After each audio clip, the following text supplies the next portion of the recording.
Micah Vu and Trey Hutchinson, who we former GCU grads. We hopped from where we hopped from. So I came from the door-to-door sales world. That's how I found that world back in 2017. And then Micah and Trey were starting this startup. And then weirdly, I was like, Stormwind, the former founder of Stormwind, is starting this like agency thing. It's like a Navy SEALs for salespeople. I'm like, that sounds pretty cool. And I was number one at Stormwind, and I just wanted to kind of risk it, take the plunge. And so quickly, as you guys are aware of being here at Branch, like people here are true products of the product, right? They read the books, they do what they're supposed to do to get better. And so naturally, it was a very small group of us. It was me, Trey, Micah, Anthony, Callie, and it was my turn to present something. And so back in the door-to-door sales days, I went into door-to-door sales just to get over my fear of talking to people. I became very reserved to a bad point, right? And so I think it was like my second year. I did pretty well my first year. I read this book called Straight Line Selling by Jordan Belfort in the near Christmas time, right? So in summer sales, has anyone done summer sales at all? What'd you do? What'd you sell? Okay, there we go. Yeah, it's mostly a summer job, right, guys? Summer, go back to school, right? But I read the book and I was like, I got to get out there. I was hyped up, so I go out there, knocked like 3 hours, got 2 sales. I was like, oh, this stuff actually works. And so fast forward to Branch, it was my turn to present something. So I went back into the archives. I'm like, I really like Jordan Belfort's stuff. He was pretty good. So I looked up, found a video, and he was talking about looping. And I get off on hard stuff. Like I like stuff that's hard, difficult. I just like, if there's something that is most people don't want to do, I like to at least explore it and see even ideas, people that, most people are afraid to talk about. And it gets me kicked out of places sometimes. So gotta be careful with that. But looping started to become this thing that we talked about. So Anthony was he was kind of my desk buddy. We'd sit next to each other. It was just us and like little pod, that little middle pod right there of you guys sitting around. I think, Will, you're there, right? We were just right there. We pop open the CloudRise website, pick a couple things from the website. We'd be like, this is not an implementation call by any means, low stakes, get the joke in 5 minutes, you hate it, yuck, right? All the stuff we know. We say that riff and then we close. And all of a sudden we were starting to create this like culture of like, what does it mean to loop on a campaign and everything like that. So I truly believe that we are revenue alchemists. I thought that name was just kind of a name they gave us to be a thing. But even now that I've gone past Branch, I view myself as a revenue alchemist even more now. So this is a great book for sure. I actually prefer this Alchemist a little bit more, if you guys know what I'm talking about. Boldy James, Rock Marciano. Okay, so when we talk about looping, the foundation is performance, right? So this is 92%. Has anyone heard that? Like, hey, it's not what you say, it's how you say it. It's like words are 7%. So before we even talk about that, we got to get our enunciation right. We got to get our tone right. It's got to be relevant. You got to have good beliefs. You got to have good beliefs about you. You got to have good beliefs about the company, the words you're saying. Cold calling in general, do you believe that cold calling works? Even around prospects and what they tell you, around the people that you're calling, around the words you say, around your future, right? So beliefs is a huge aspect of it. How's your pacing? Can you go fast? Can you go slow? Can you go quick? Can you drag a word, right? How's your breathing? Do you sound out of breath? Do you sound uncomfortable on the phone? Do you sound like you're out of shape? How's your metaverbals? How about body language? When you pitch, are you just like right here? Or are you right here doing the Sean Snyder, this move right here? How's your listening? How's your emotional intelligence? You're pretty good about picking up how people are feeling on the other side and reading the words that they're giving you. And how's your volume or projection? Do you sound loud? Do you sound quiet? And then disfluencies, right? Do you sound like too much of a robot, too polished, not human? And then how's your equipment? Is your jobber headset, is it on its last leg? Can they even hear you on the other side? So there's so many factors, right? performance that we got to start off with. But this is, in my opinion, is kind of just the playing stakes. I want to make sure that we're good here. No call from Micah, so I think we're good. Then it's the screenplay, right? So messaging, and then, or performance, and then messaging, right? So we have the structure. Do we follow a good structure? Do we have a permission-based opener? Are we hitting credibility and status up front? Are we talking about some sort of change in the world in the middle, some sort of story, right? It's about narratives. Jesus, best salesman in the world, he spoke in parables. He didn't just tell people what to do. Is there, I mean, you're always telling a story. Even if you're not telling a story, you not telling a story is a story in itself. Is there pain and gain points, right? Is there some sort of reward for the prospect at the other end? Some sort of pain that they're feeling now? Insider language, right? Everyone has their own lingo within an industry. Credibility. So let's talk about persuasion, right? Ethos, pathos, and logos, right? Credibility. Is there emotion, and is it logical? Are you using high sensory language? Are you, creating asteroids on Mars and, baking Fruit Loops in a dungeon? Or you just say that we do phones, right? It's probably more entertaining to hear the former. Are you using new words or old words, right? How long have you been saying the pitch that you've been saying? Is it starting to get stale? Do you need to refresh it just for your own self? And then is it personalized, right? Is this relevant to their role? Is this an industry-specific messaging? Maybe it's geo-specific. We're talking to people in the Southwest, North Carolina, Texas, right? Are we avoiding bad buzzwords? Is there stuff that's played out? Corey one time sent me to an Acronis training, and their cyber evangelist says, we don't say single pane of glass anymore. We say under one unified console. And so that kind of carried. I used that even on UCAS scripts. I did a Vonage campaign for Exodus, right? So now I'm a founder of, horrible on the intro though, founder of Exodus Growth Partners, and then I'm also one of the founding members of Remote Sales Nation, helping reps make more money on Glen Coco. So you finish with the 8%. So something I believe is the game is becoming so evolved is, yes, the performance is absolutely massive, but the 8%, like if you're going against someone that's also really good, the words do matter. What you say actually does matter, because you're competing against either yourself, your colleague here at Branch, or some other cold caller you have no idea that exists that's setting 5 a day, right? So the words do matter. And I kind of already talked about that. You should have the sharpest screenplays, the best loops, and the most dramatic performances. And this is, so actually what's also influenced my looping is probably the most was Mark. Because when I did a looping session, my second looping, I did the first one, right? When I first came to Branch, I had to present something. Wasn't very good. I think I just played a video and we all watched it. The second one, I tried to systematize loops. I tried to make it into a thing that's scalable. I was like halfway there, I feel like, now looking back. But I interviewed everyone at Branch. I went around, I'm like, hey, what's like your top loop, or how do you handle objections, right? Everyone gave me something different. Mark's was like the most noticeable. It just, when I heard it, I was like, wow, that's really good, right? So, did I lose you? Hold up. All right, so when you have an amazing performance and amazing messaging, it's like playing Fruit Ninja on easy mode, right? You just slice through what you're going to find, and probably good reps feel this. Sometimes it doesn't even feel like you're battling for meetings much. It's just you're kind of just doing the job and asking great questions and having fun. And so a strong rep with a strong blade, think of it as like a swordsman, right? Our messaging is like a sword, and then we're the rep, right? We're the samurai, swordsman. Strong rep with a strong blade is going to beat a strong rep with a weak blade, which is going to beat a weak rep with a strong blade, which will beat weak reps with weak blades. So you got to keep your U sharp and then blade sharp. So I believe there's 3 rep archetypes, right? And we talk about this in Remote Sales Nation quite a bit. But you have your role players, floaters, and breachers.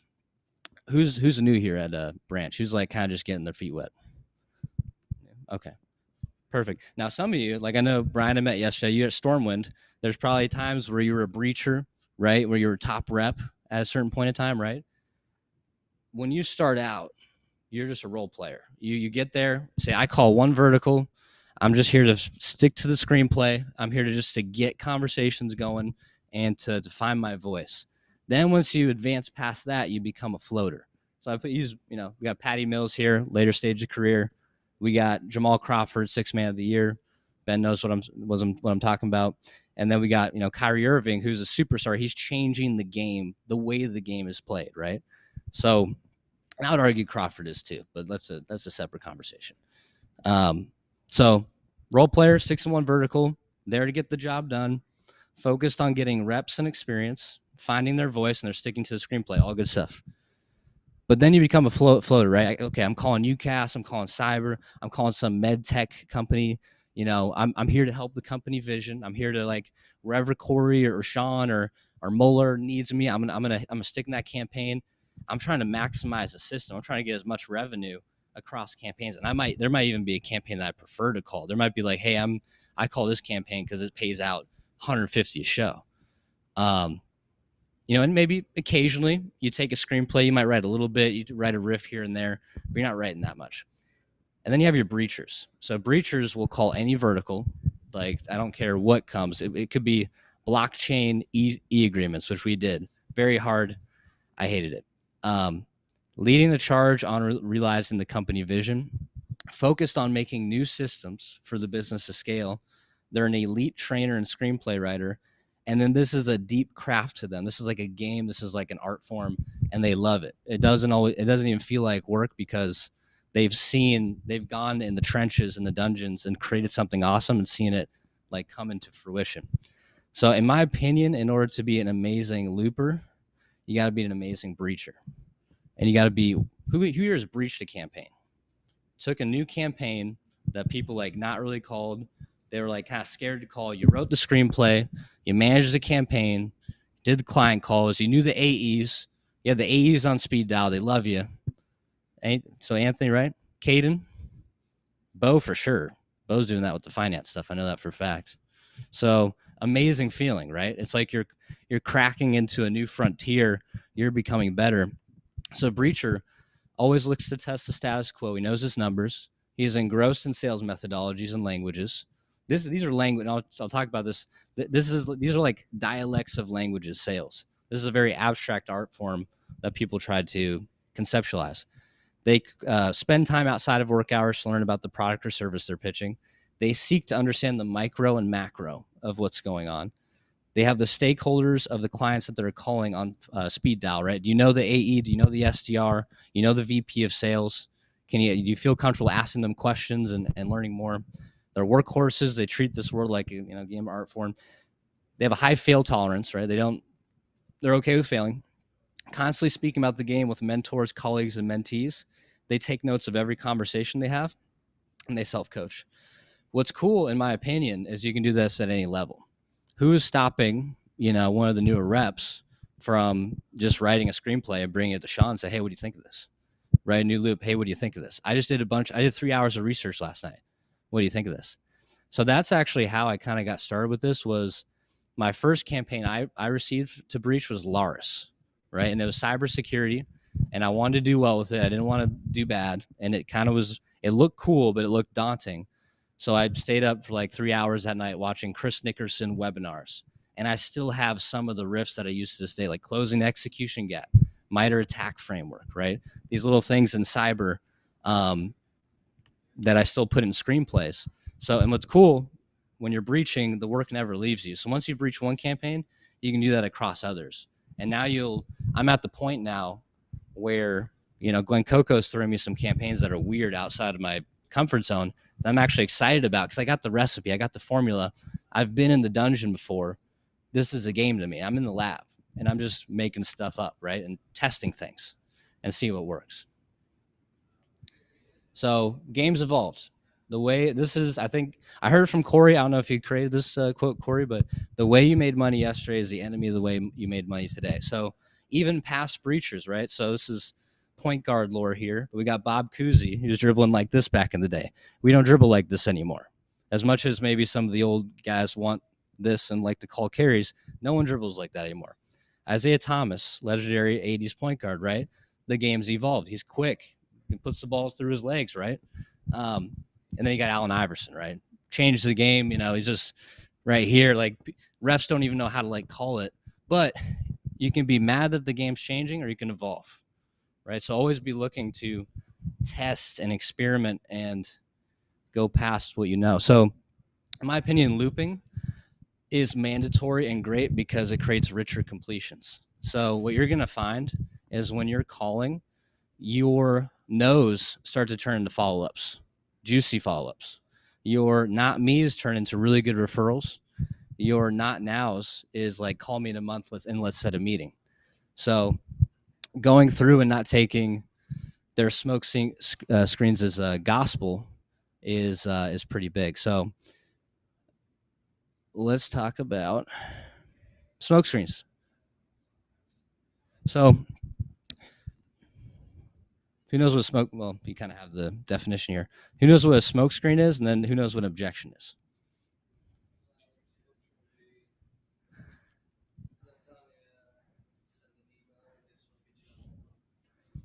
Pretty much. And then how would you compare that to an objection?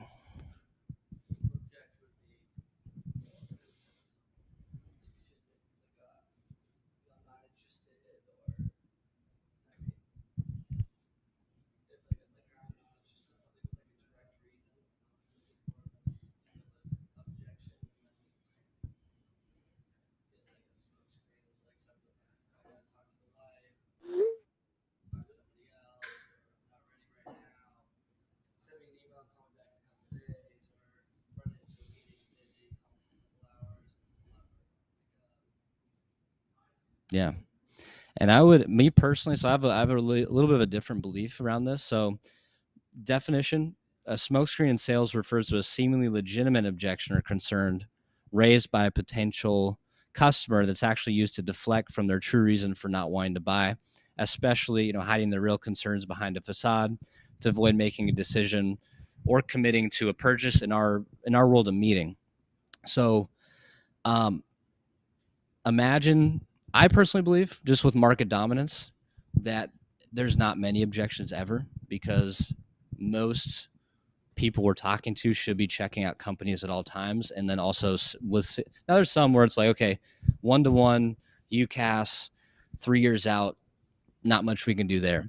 But with many of our other clients, like a Bridgepoint, there's always a hole. And even especially with cybersecurity, there's really an objection doesn't really happen until you're on a discovery call and you've pitched, talking with stakeholders. You go down the line, oh shoot, we don't have this funding, so I need to pull it over from our HR budget. And then, oh, we just had this.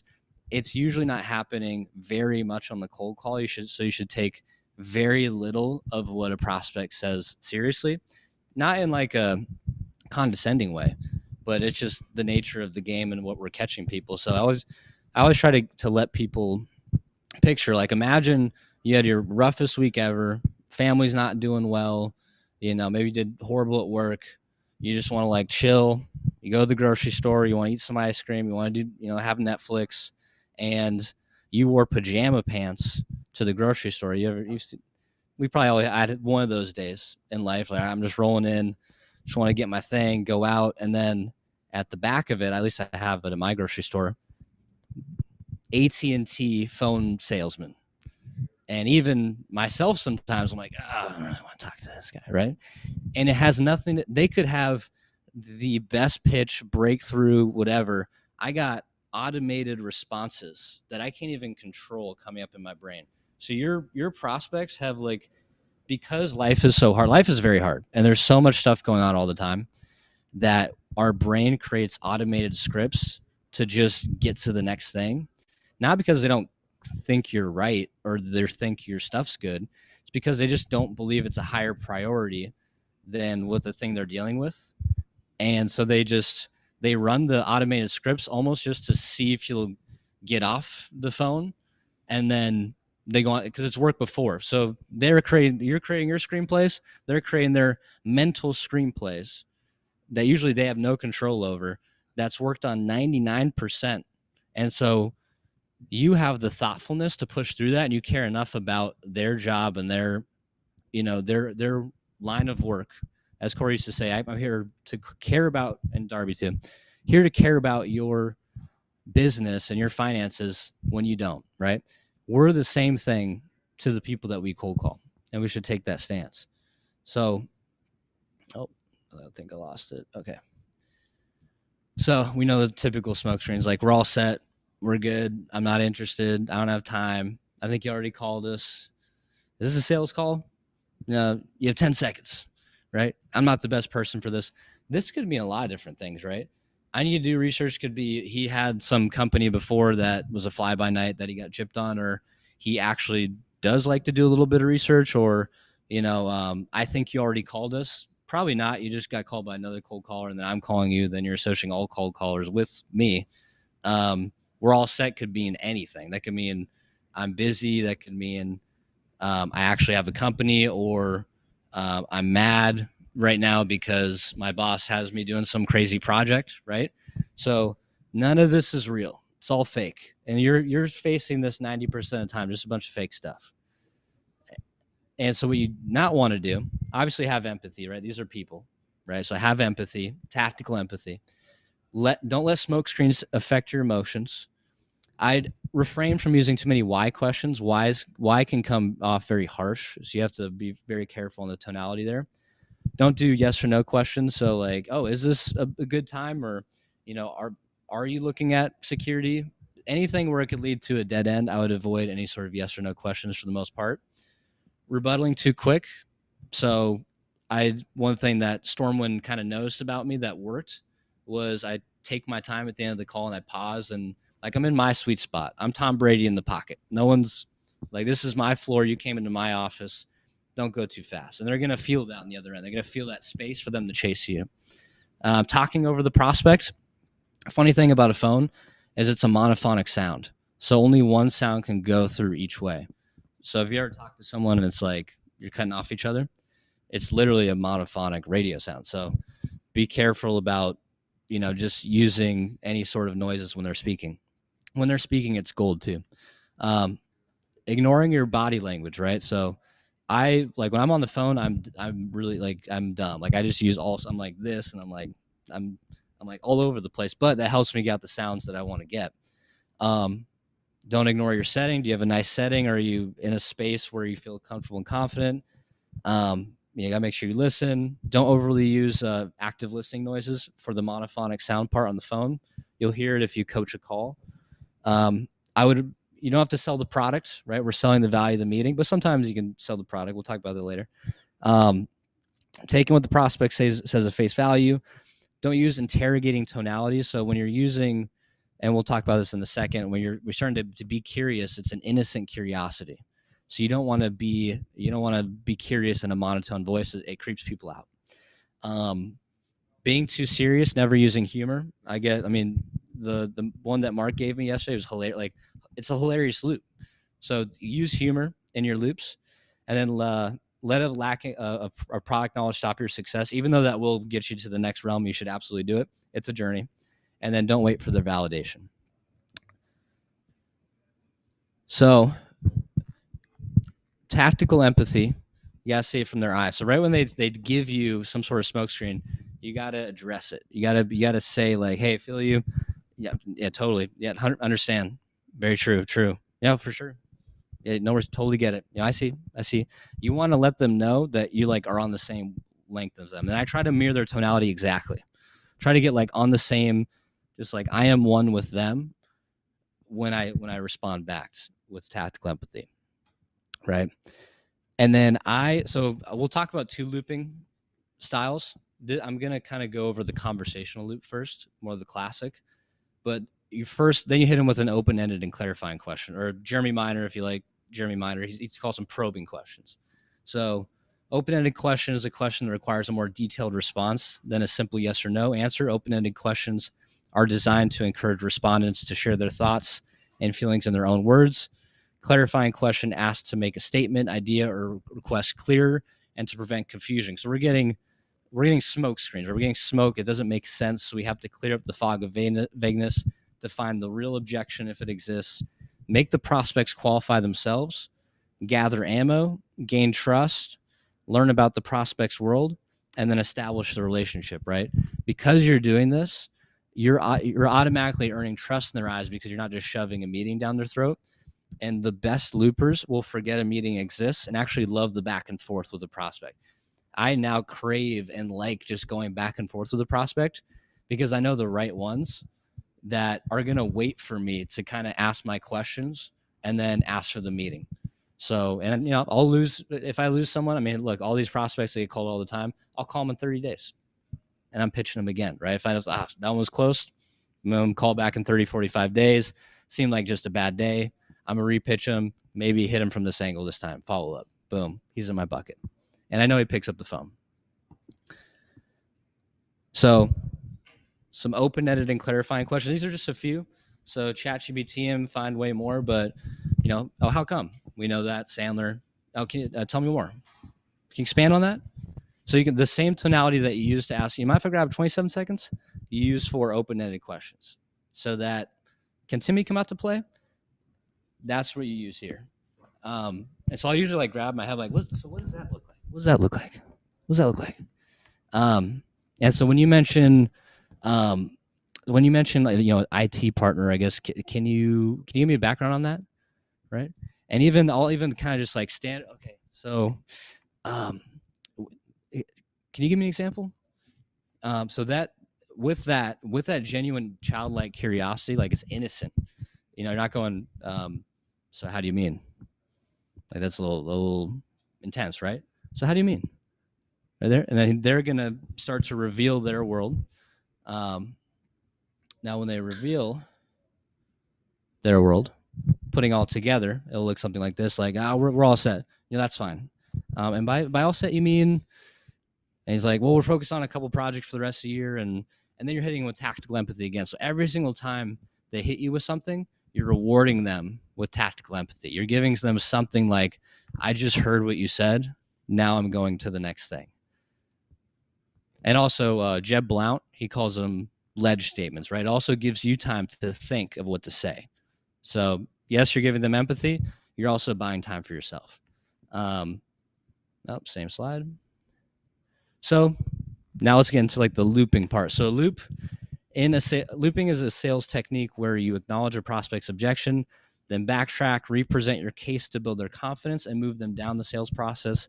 It's about creating a loop back to the presentation to address uncertainties and build certainty, ultimately leading to a close. In our world, a meeting.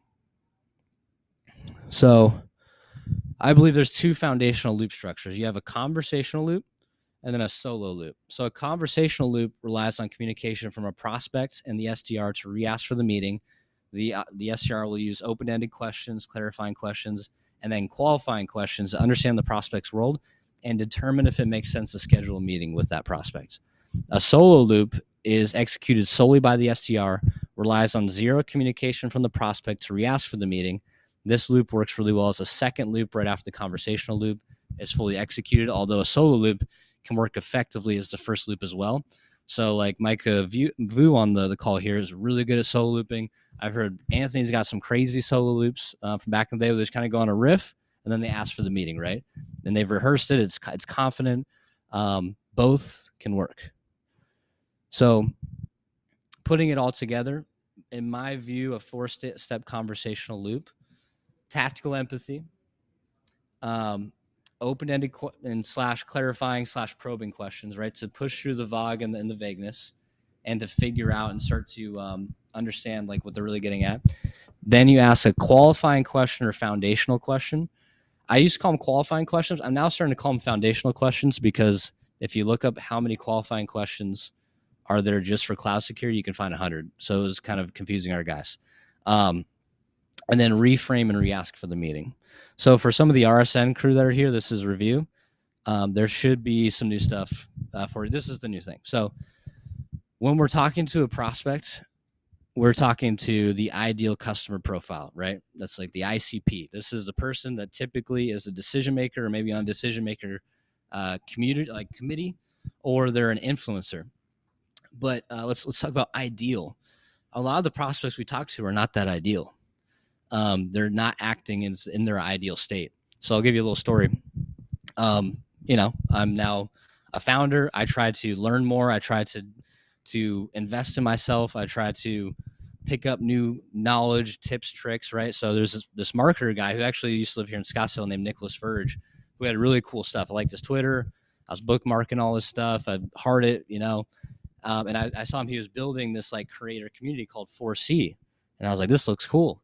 So I opt in. He gives me a call, and he's going through it. And actually, before I tried to buy something else from him, but it was just like way too much money. I had no money. Even at this point, I really didn't have much money. This was like a year and a half ago. It's like I'm kind of strapped. This, just building the business, like everything is like I'm just head down. So I'm talking with him, and he's going through, and he can like sense like he's doing a really good job of asking the open-ended clarifying questions. He's asking qualifying questions, and then I start acting against like what I believe, which is like if we look at a campaign breacher, right, and all the things, always testing the status quo, like I'm looking to get better, improve, surround myself with the best. I take that risk, and I was acting less than me. I was acting like not me, right? And he called it out. He's like, "Hey, Cavin, I'm hearing a lot of tentative language, and we're really looking for people that are like bought in and like that are going to be active in the community." And I just was like, "Oh gosh, he got me," because he's right. It's like it's not the ideal person that I'm acting like for who I want to be. And your prospects all the time do that. When you're on the phone, they're acting like a worse version of what a CISO, a CEO should be. And so when you're crafting your loops, you should always have in mind, what is the ideal, let's just take an example, CISO act like? It's like, why am I even looping this person? Why am I asking these questions? Why am I bringing a prospect to a meeting? So CISOs, I did a little bit of research. I knew this a little bit because I talked with, again, campaign breaching, talked with Nick Lockard, old client of Branch. And I was like, so what are some things, like I'm talking with people and everyone has an MSSP. Like I hear that all the time. How do I even circumnavigate that or make them reassess it? And he's like, well, a lot of MSSPs do really insufficient patch management. There's areas that they're just not bolting down. And when we come in, like there's all these holes.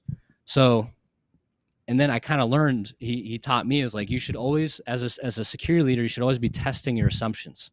Like security people should be never satisfied with how things are and always validating and assessing everything.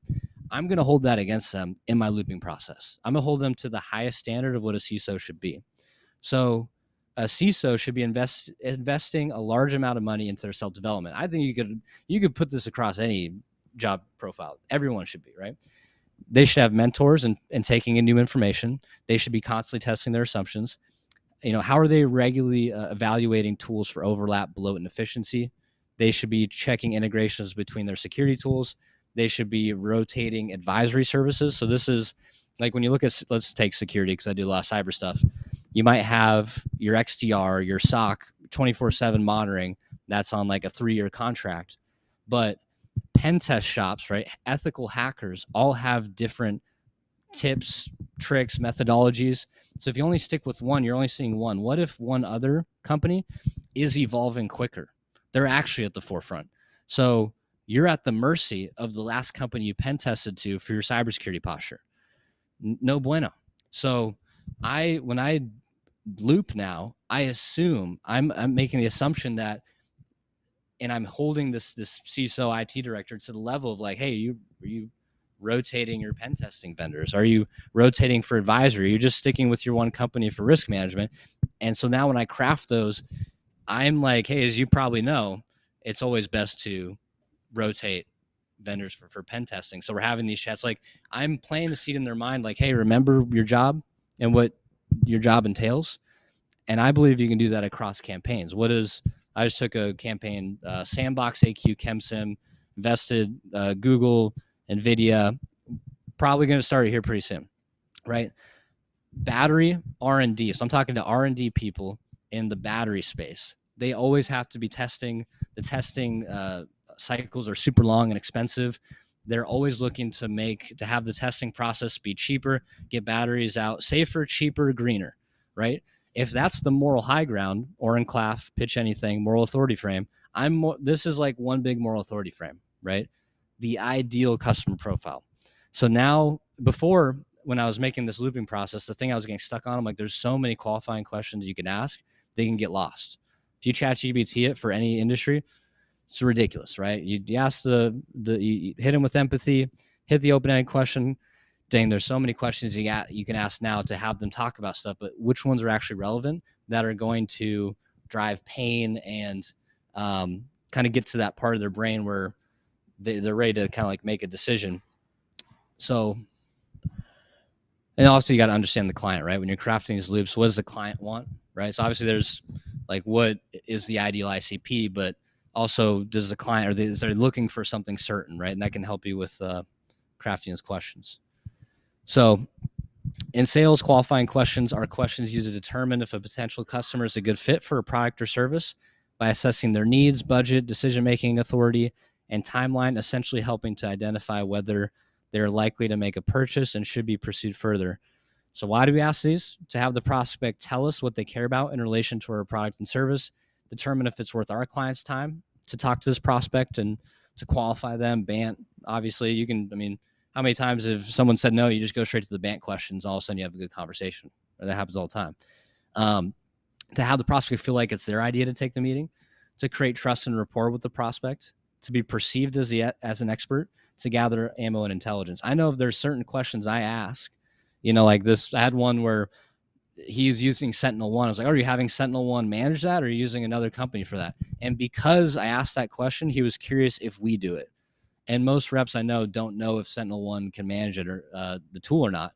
And so then he wanted to take a meeting because, I want to see if you guys can do it for cheaper. And that was just because he perceived me as like, and you don't even have to be an expert. You have to be more of an expert than the last cold caller that cold called him, right? Everything's in comparison to what these people are receiving, which is actually hopeful. You don't have to be a cyber guru.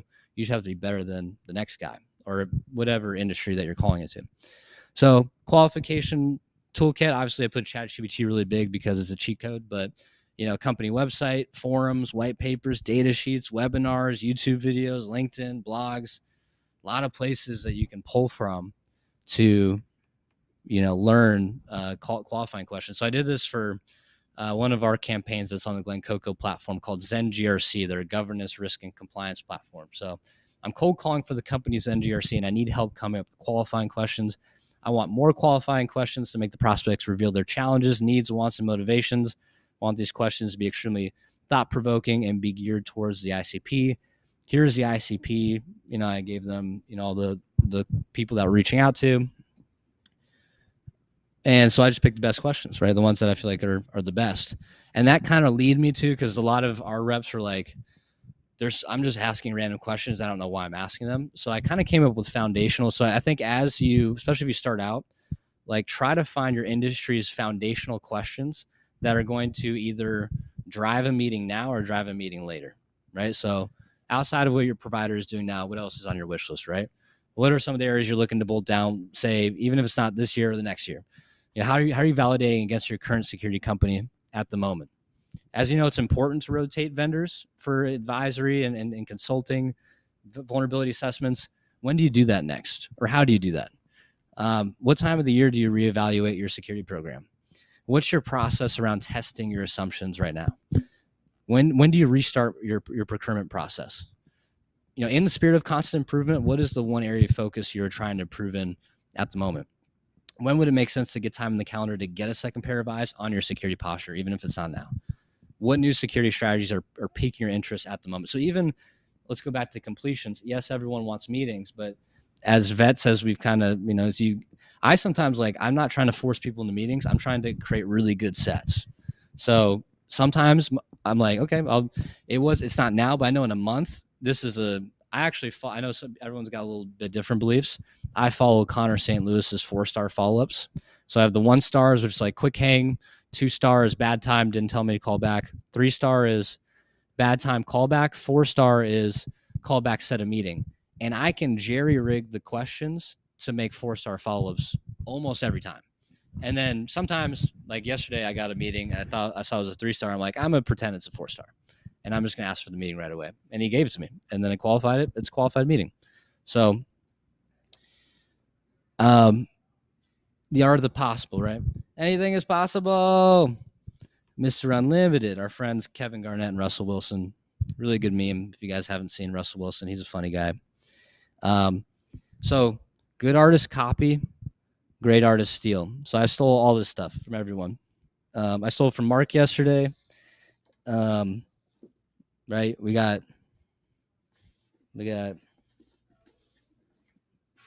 right. Books for days, right? It's money. Books are money. But also, from other places. I sometimes pull, as you can see, part of this demonstration is very basketball oriented. I'm a big hooper. I'll hoop at any time. I also love hip hop and music in general. So a lot of that stuff creeps into my world. So steal from everything. And then something that, so obviously this is a thing that I created. It is not gospel. You got to just go in. So in between, once you've kind of asked the qualifying question, in between this whole thing, there's so many weapons you can use. You got autonomy statements, which is like, hey, take it or leave it, right? Hey, no sweat off my back, yay or nay here. Giving them their power back. Mirroring, obviously we got that from Chris Voss. Disfluencies, I learned that from Corey. Pausing, Stormwind. Third-party sales, actually with that in door-to-door. It's like, hey, something that we've done for the Johnsons is we're able to secure their perimeter of the house, 4 cameras on the, right? It's better to sell third-party than direct. Down sells, right? Hey, timing's probably off here. I know budget may be tight, but serendipity, Oren Class big on serendipity. Calling out the elephant room. So Voss, red meat riffs, Corey, back in the day. You guys probably still have them on the screenplays. Personalization. So sometimes in my loops, I'll just be like, hey, we're working. We are the number one manufacturing security partner. Like I'll just make it about what they are, right? People care about themselves. How can I personalize it to them? Sometimes I'll do that in my screenplays, which I'm starting to do a little bit more as segment off industry. Assumptiveness, right? If you feel like a meeting's like, if you got enough meat on the bone, hey, let's do this. I'm going to send over an invite. I'm going to put you with our security engineer. I usually put you with an AE. I'm going to put you with a security engineer instead. More deep end of the pool conversation. He's actually going to pull up the CrowdStrike platform for you and show you how we detain a malware or contain a malware live. So can I send an invite for next week? Urgency, scarcity. That's, it's foundational, but Hormozy. Poetry. I learned that like Corey's, I think he's a writing major, right? So, you can use alliteration, rhyming, metaphors, similes, automatopoeias. I'll sometimes clap my hands, right? Like before I pitch, quick clap, and then I'm back. I'm into it. So false white flag. I created this. All right, maybe I didn't create it, but I named it. Where it's someone's like, okay, yeah, I'll mark you off the list here. Oh yeah, no worries. I'll make sure to mark you off here. Oh, one last thing, right? So you're giving them the hope, the white flag of like, oh yeah, we're done with the conversation. Actually, quick idea. Right? Question stack. I love that from Robbie in Stormwind, right? Sometimes instead of asking all the bank questions, I'll ask all the bank questions in one, ask like 3 questions in one question. Lead magnets, Hormozy, softening statements, Sandler. So all this you can put into your loops. So let's look at. Okay, so next part, reframe. So reframe is a technique used to influence the prospect to view the next step of the buying process differently than they originally perceived. We reframe the meeting when the initial way is presented, not inspire the prospect to commit to scheduling a meeting with us. So the ways you can reframe, you can de-risk the meeting, raise the stakes in the meeting, change the purpose of the meeting, personalize the meeting to them, make it collaborative, frame it as a missed opportunity, frame it as a learning opportunity, make it about networking, frame it as a test drive. So, and then you can obviously rename it, quick chat, screen share, mastermind, strategy call that can help with the reframe as well. And then re-ask for it. So you got to ask for it in a different way. If you said, would you be opposed? Would it be ridiculous? Would it be redonkulous? Would it be crazy? Would it be terrible? Would you be game to loop up? And then here's an example of a 4-step conversational loop. So hit them with tactical empathy. Hey, we're all set, and that's fine. And so by all set, you mean, okay, well, we're focused on a couple projects for the rest of the year. Okay, yeah, that makes sense. Projects can really be an energy sec, huh? So with that project, does it have anything to do with governance, risk, or compliance? Or I guess what's your focus for 2025 regarding GRC? So yeah, we're actually looking to obtain our CMMC level 2 next year, and then we focus on NIST. Obviously, it's like okay, CMMC, NIST, great. So mirroring. So John, we've been helping a ton of IT leaders in your position think Slack, JetBlue, make this daunting task of CMMC level 2 much easier. We do the heavy lifting, so we'd love to share how we can do that for you. Game to loop up next week, right? That's kind of a simple one. 8-step solo loop. Hey, we're happy with how everything's going right now. That's great. I can mark you off the list here, false white flag. But just an idea here, serendipity. Feel free to say yay or nay, give them the autonomy. On average, we save GRC departments 50 hours of time, 35% of your internal audit costs, and setup is fast. So if it feels like you're happy with your current company, I don't want to change that. And I don't expect you to do that either. But we're having conversations with compliance leaders that are looking to stay proactive and staying ahead of regulatory changes. We don't work with everyone, John, but it is really our bread and butter. Would you be completely against doing a test drive of the platform later this week, right? I just want a quick riff, handing the mic back and forth. I'm almost having a conversation with myself on that. So I believe in a conversational loop. You're obviously gathering ammo to help craft the meeting. And then a solo loop is just you going back and forth and creating the reason yourself to book the prospect. So here's Mark's next Steva loop. I asked Mark yesterday, what's a really good loop you're doing? So not interested. Yeah, most people say no. Funny enough, everyone thinks we're a coffee sweetener or something, and that's not the case. But we actually live in the enterprise cloud communication space. So if you haven't heard of us, totally makes sense. Now I get it. You can tell me, send an email or whatever, and I will. But just so you know, if you Google Next Steva, we come up as the #1 VoIP provider for businesses in the U.S. All of our support's U.S. based, and for some reason we do a bunch of pro sports teams, so things like Buffalo Bills and the Spurs. And so, not saying that you'd love us. You might say, "Yuck, I want nothing to do with you guys." But you also might say, "Hey, this could be something to keep on the radar for 2026. Would you allow me to send an invite for next week, please?"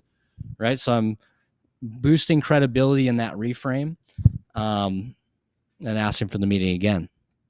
So abnormal, we call abnormal as well. I know you guys call abnormal. Hey, we use Mimecast. Totally makes sense. And most security teams we talk to have something in place already. It's funny though, this keeps coming up in our conversation with other teams. Not saying this is a fit for you, but I figured I'd throw it out there.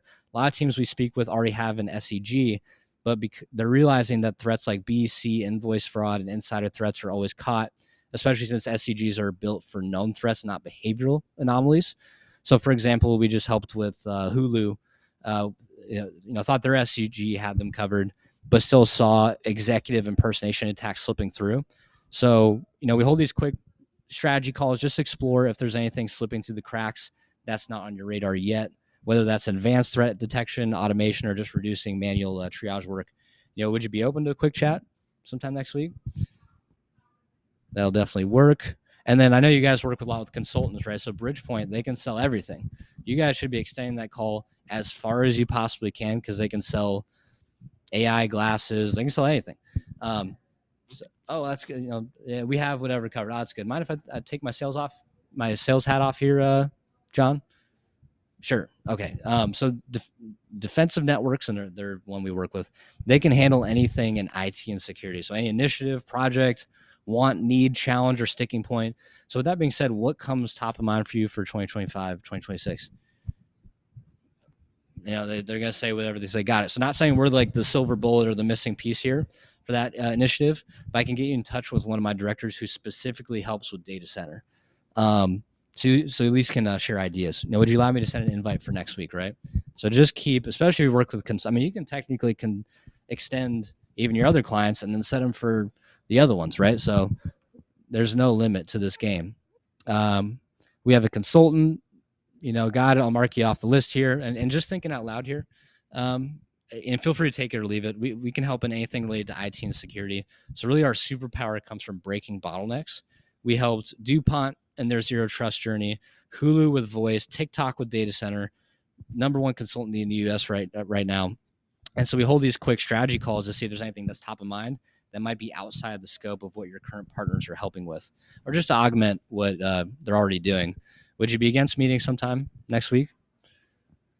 So these are some free loops. Cyber one. So we already have an MSSP that's handling everything. Okay. And what time of the year do you validate your current MSSP for like checks and balances?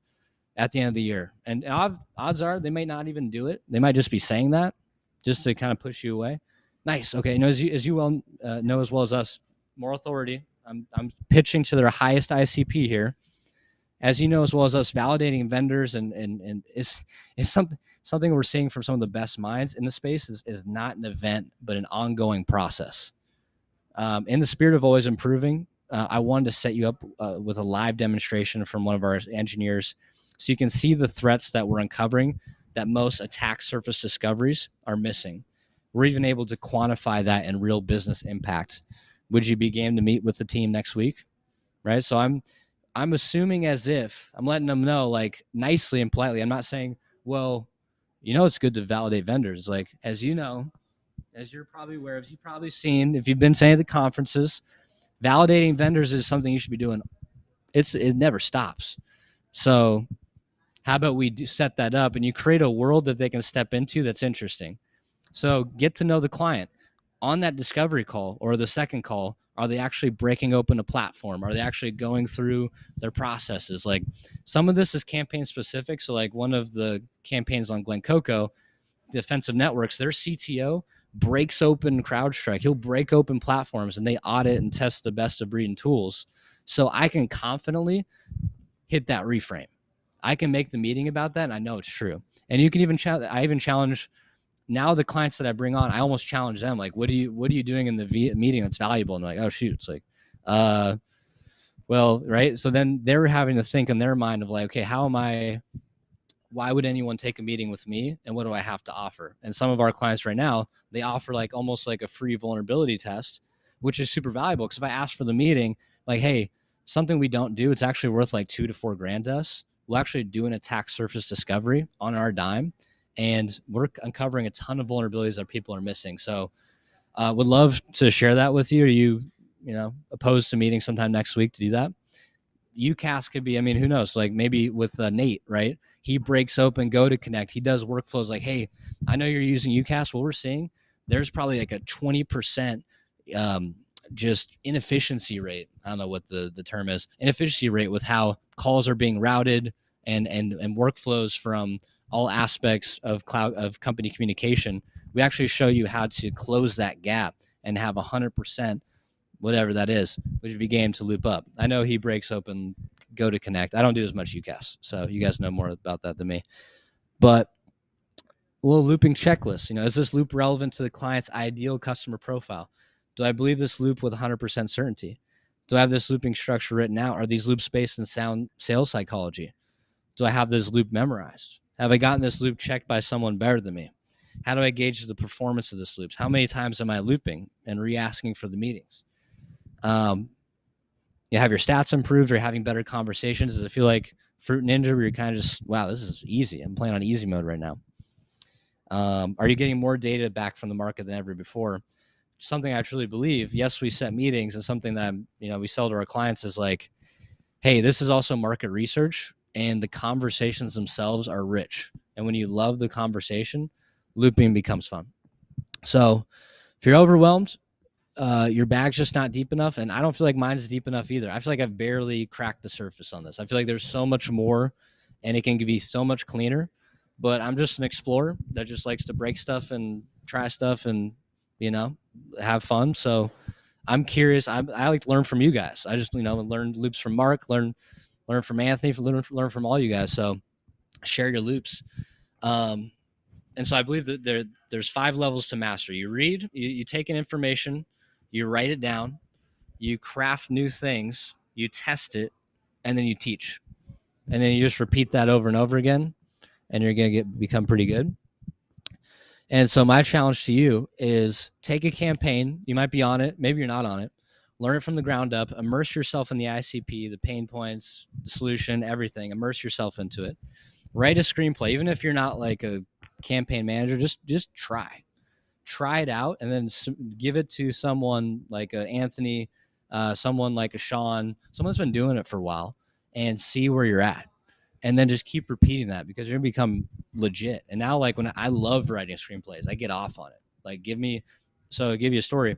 Over there 4 days ago, I talked to, especially that I'm pitching Exodus, I talked to a VP of sales who's been burned by every single lead gen person out there. He's like, doesn't work. And I was like, well, actually, he's like, we're a managed service company. It doesn't work. Well, I work with mostly managed service companies, so it does work. And we just kind of kept going back and forth. And I was like, well, now I know we do pretty well. He's like, you know what? If you can send me a free lead, I'll work with you. I don't think you can send me a lead. I'm like, okay.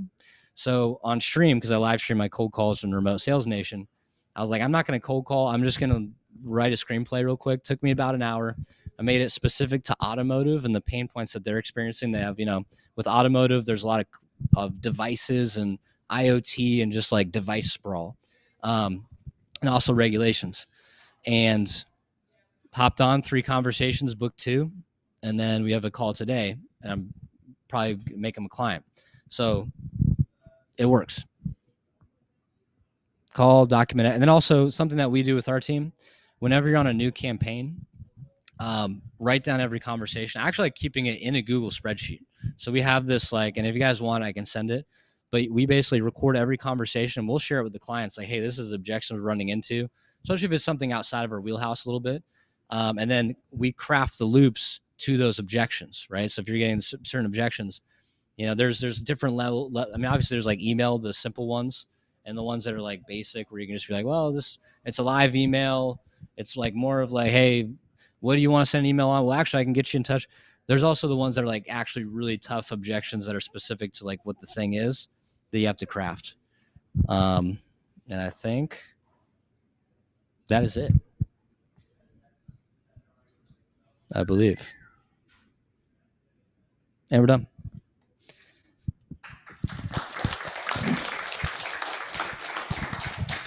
I think I went 6 over. That's not too bad. If you guys want to talk with me, have ideas, here's the other mic. Any questions? Did you guys have a loop that you crafted like on the top of your dome right now that you want to share? This doesn't feel like the freestyle type crew. Mm-hmm.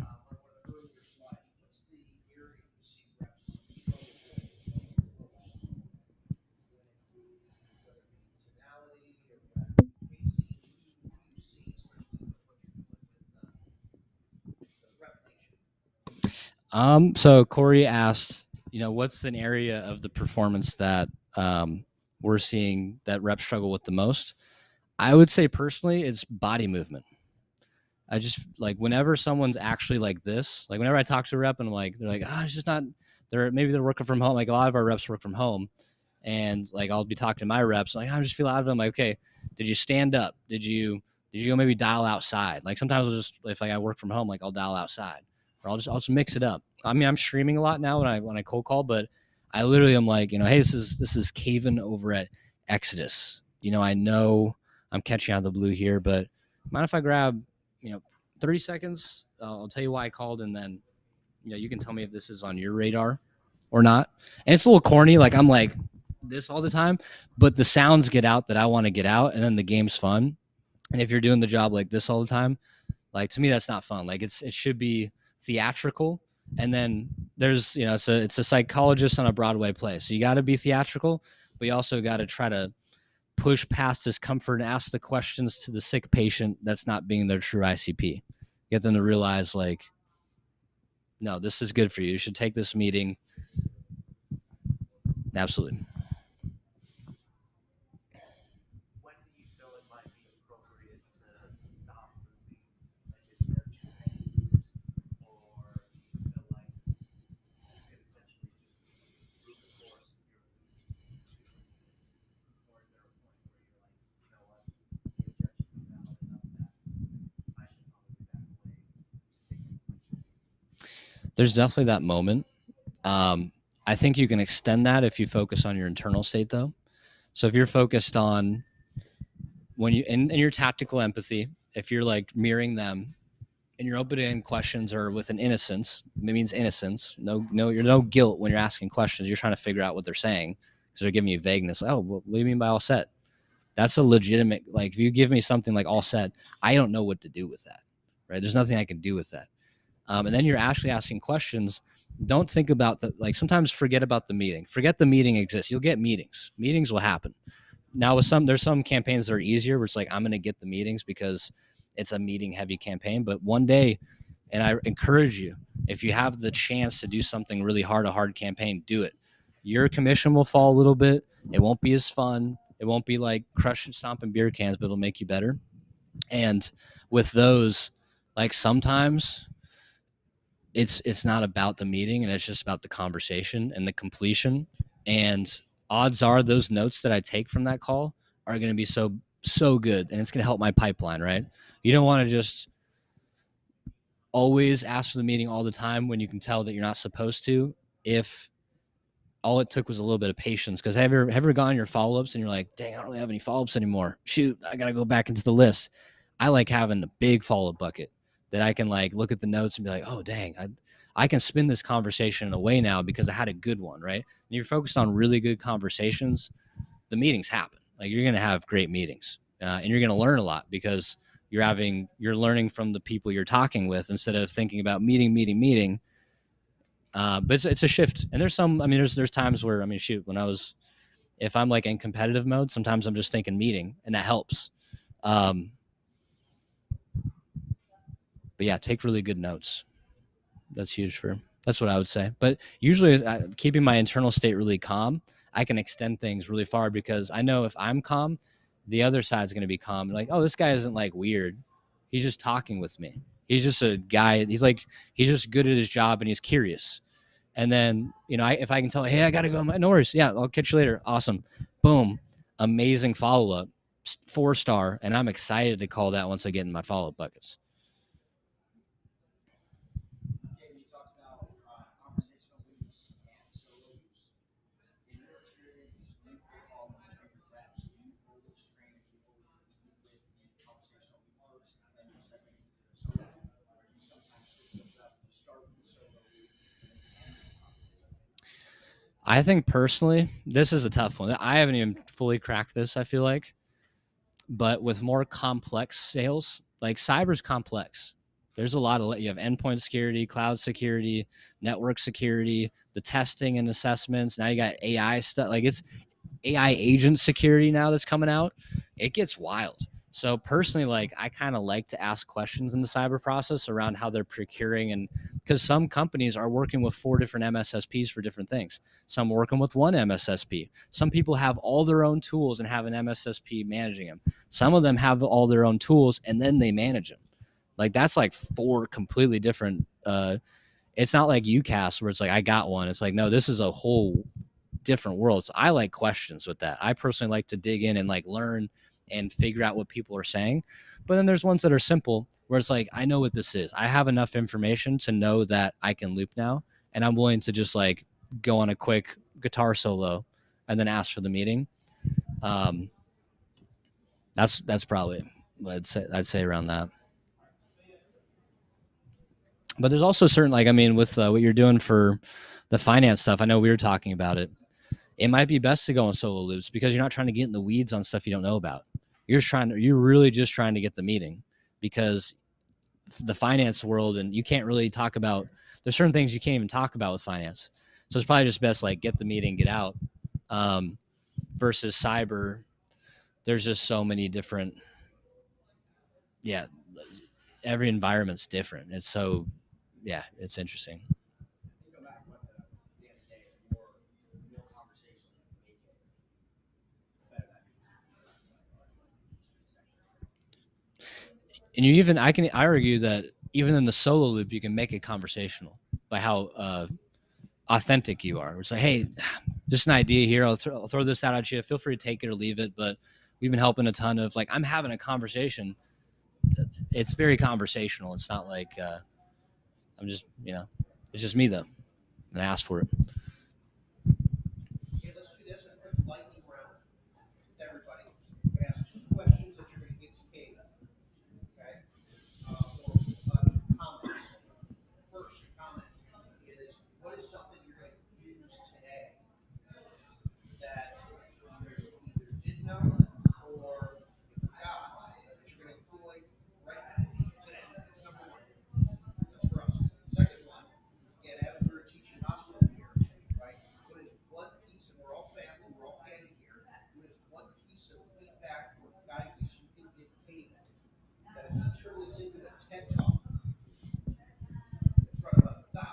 that he should know about this presentation. Clear? So we're just going to do pontificate like I do. I just quick lightning round those two things. Let's start with Anthony since he's got it. Yo, Cavin. Yo. I liked is how you reminded me of the solo in the conversational loop, right? I think that I go on solo so often that it was nice to be reminded of the two different frames of loops. So that was good, and I'm going to start leaning into the conversational loop a bit more, especially with the cyber stuff, because like you did mention, there's just so many different ways to create pain or to extrapolate pain from the conversation. So that, and then what was the second part? Piece of feedback. For you, I think that you could project your voice a little bit more. We're a small group here, but I feel like some of the folks in the back might have struggled to hear what you were saying. Yeah. But that's the only feedback I had. I thought it was great. Appreciate it. Yeah.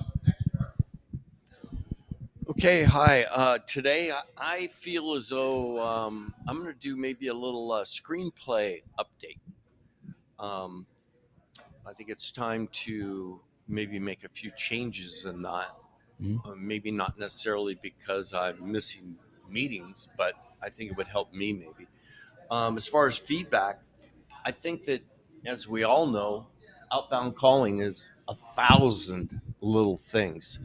And I do think you covered about 900 of them right there. So kudos. I love the presentation. I appreciate it. Yeah. Say something I will be using today. That you made a good point is just use your resources like ChatGPT and things to help you with looping and creating, answers to certain objections. And I feel like I definitely not using as many resources. Huh? Yeah. Okay. Let me speak.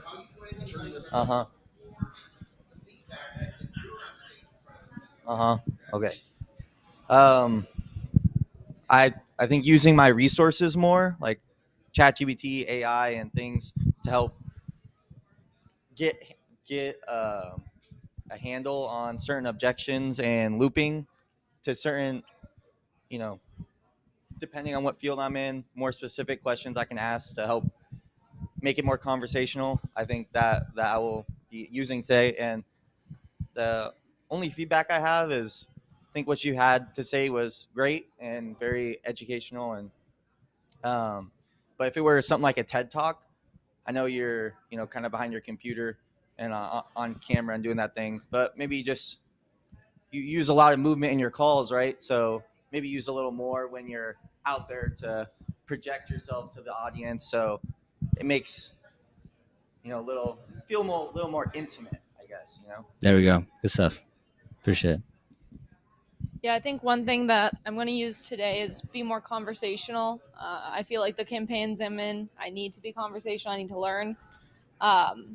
And I think advice I would give you, honestly, I agree with Anthony. I think you need to project a little more, but also perform it. I think you had an amazing performance here. I just think maybe take up some more space, walk around a little bit more. I know you're on camera, but you have a great presence. I just think you should perform it a little bit more. Agree. Yeah. If you guys want to, what you can do is come. I know it's a short here. Come and then go. Then you guys. Hey, Cavin, we got questions on the YouTube chat as well, if you got time. Something I'm going to use today, I liked your open-minded questions, getting them to talk a little bit more over the phones, especially in finance. I think I get to the point where I'm still learning a lot about it. If I let them talk, they kind of talk themselves into a meeting half the time. So asking more questions, I think, will help a lot. And then the one thing I think that you could do, the only thing I really realized, you had the bullet point slides that were the same colors every time. I thought it was like the same slide every single time. So maybe change the colors up or did like a different title or something, I would know it's something different every single time. I need Connor St. Louis. I need Connor St. Louis slots. That's what you need. Yeah. Other than that, it was great. So I appreciate it, Cavin. Yeah. Thank you. I was just going to say that today calling, sorry, my throat, calling IDEX, I think that Kaden and I should go in to ChatGPT and really like come up with questions that we can ask the prospects. That way it's more conversational. And then I don't want to sound like a broken record, just like speaking up and performing. I think you have a really good performance. Mhm. Yeah. Okay, so something that I really liked was how you talked about your different strategies around empathy. So using it like a reward. I thought that was really interesting. I had never heard that, and it's absolutely something I'm going to implement. And then there was one other thing I had written down. I can't remember off the top of my head. But for a TED Talk, honestly, I mean, I can't really say anything other than sound. I'm not. That's You did great. For sure. One thing that you reminded me of during this presentation here was to get my mindset off of just meetings and kind of stay curious, because some things that some folks here told me was to ask questions, because your prospects could be your best teachers here. Facts. So I'll focus on asking more questions and being more conversational. But for you, probably the same thing with what Davin was saying, just walk around maybe more. But I know you're behind your computer, so heck yeah. Yeah, Appreciate it. that's about it. I really like the 92% that you were talking about, Mm-hmm. and how you were saying it's not what you say, it's how you say it. And I feel like in the 92%, the belief, so what you believe in yourself, the company, what you're saying, cold calling, your future. Mhm. And for like how you get better at the 92% of your belief is like when you said spend time outside of work learning about the product. Mhm. And I feel like that's something I need to start doing, Mhm. and it'll help me have more ammo for my questions, and then also like believe what I'm saying a lot more because I've spent time outside of work. And then just feedback, I think you have like $1 million skill set in your Mhm. looping and objections. Like I would just try to like when you're up there really like show that. Yeah. Like you look at like the successful sales guys, like they're like, oh, and you could do that too. And I feel like people would listen to you more if you did do that. Yeah. More for sure. Yeah. Something that I really took away. I mean, I took away a lot, but when you said these people are used to hearing 99% of other cold callers, and we have to be that 1% that just knows a little bit more than the last person that they talked to. And they're like, oh, okay, this guy actually knows something about this industry. Let me actually have a conversation with them, right? I love that. And I think everything else kind of ties into that. Something that I would work on, I want to double down on the projecting your voice. But also I know it's kind of a long meeting, but maybe engaging with the crowd a little bit more, like in between, just to kind of have pauses, because it's a long meeting. So like people can like disengage. You want to re-engage them, right? So that's the only thing. But like Post said, you have $1 million brain here. You know what I mean? Let's use it, and let's bring it to the world, because this is beautiful. Appreciate it. Yeah.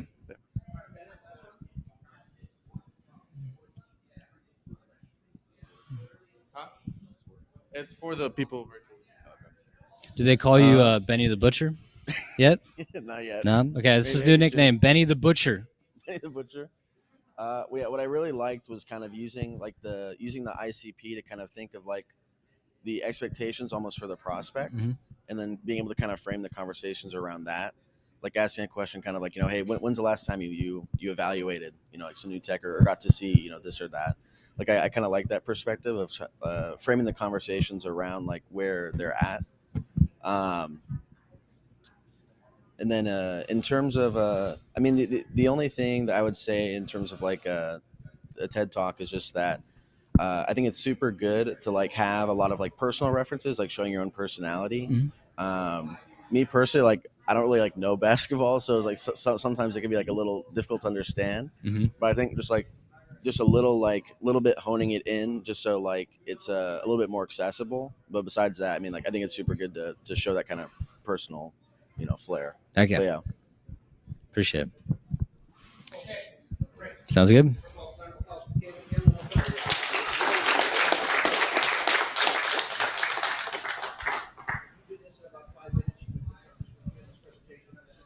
Yeah.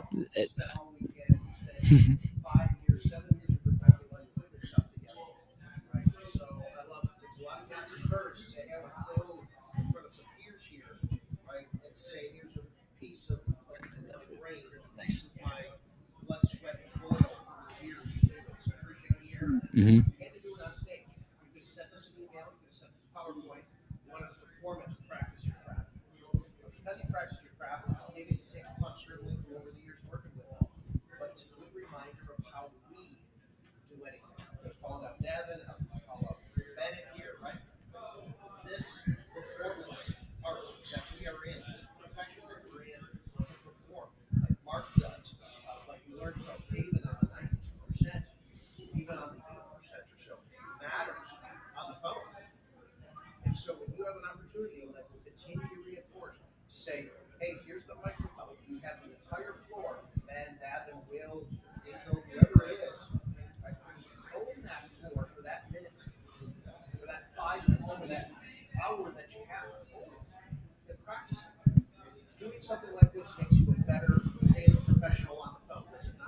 Yeah, for sure. Having a headset on, right, is empowered. There's a force multiplier doing stuff like this. And then when you get your headset on. So remember that. Any final comments? No, that's it. I'll let you guys. I know I'm taking probably a lot of your dial time. So if you guys want to skirt out, I have to answer like a few YouTube questions because it's like we're streaming it. But no, thanks everyone, and then also thanks for the feedback because I'll work on my projection. Hey, great stuff, Cavin. I think you need to get closer to the mic. A little cigarette. Get a little brewed out. I need that. You need a little cigarette. Yeah, of course, man. That was great, though. Yeah, man. Of course. I know you have to answer questions, but in a little bit, can I pick your brain on cyber? Yeah, of course. Yeah. Yeah. Okay. Mike Avu. Let's Awesome do this. stuff, man. All right. We got Akshay. By the way, I mean, you just packed that whole thing with nugs. Is really, really good. But Akshay says, how to portray industry knowledge without overdoing it. It's got to sit in a structure. So you're not there to preach at them and just say things. The goal is to either if you're asking questions to find out about their situation in order to book the meeting, or if you're just trying to show a little bit of leg or show a little bit like, hey, I know stuff, show a little bit and then use that to reinforce booking a meeting. Like stop at a certain point, stop preaching, and then just re-ask. Perfect. And then last question here and a couple other comments. But Mihaela says, what is the best way to handle technical objections when I'm not a cybersecurity expert myself?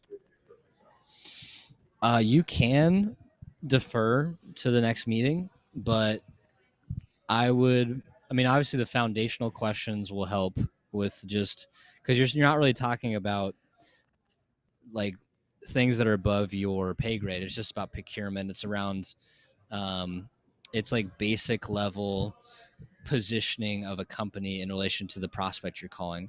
So I don't think you have to be an expert.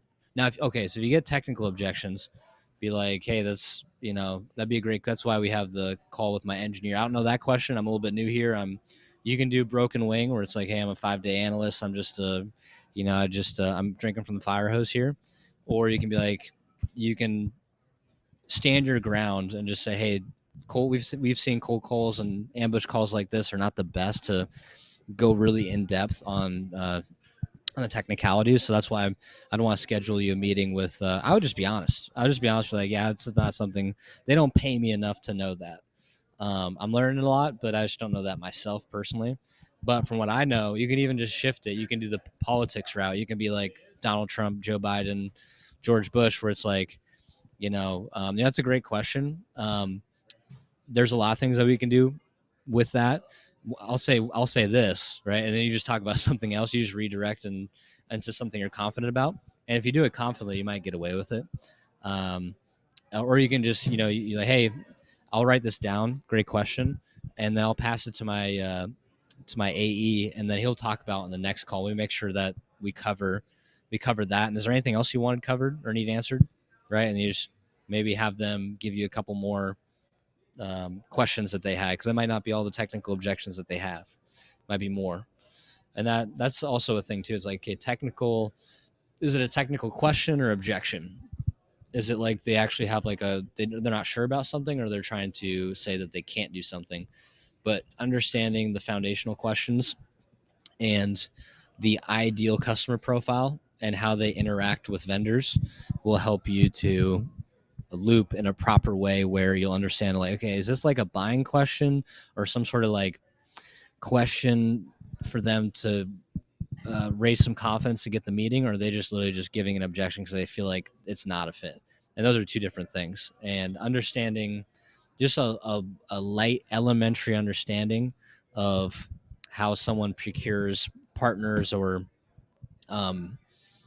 looks to work with companies will help with that. And I kind of gave it with the, like, for example, cybersecurity, like CISO, IT director, there's things that is good for them to do. And Mihaela, hit me up after if you want more. It's good for them to rotate vendors. It's good for them to do research. It's good for them to test out different companies. It's good for them to learn new things, meet new people, expand their network. There's zero downsides for them taking a meeting.